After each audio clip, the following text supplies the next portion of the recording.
ఏ దైవజనుడితో? ఎవరికి దేవునితో ఎక్కువ సన్నిహిత సహవాసం ఉండదో వాళ్ళతో మనకు ఉండాలి. ఇంక ఇందులో విచిత్రమైనటువంటి మార్మికమైనటువంటి దేవలోకపు రహస్యాలు ఏమి లేవు.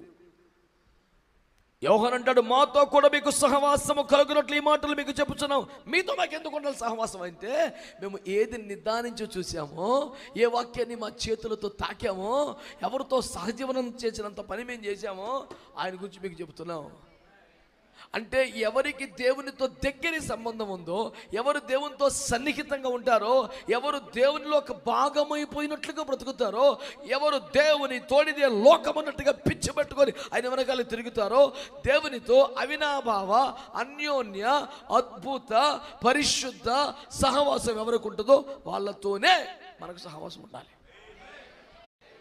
ఏ దైవజనుడితో? ఎవరి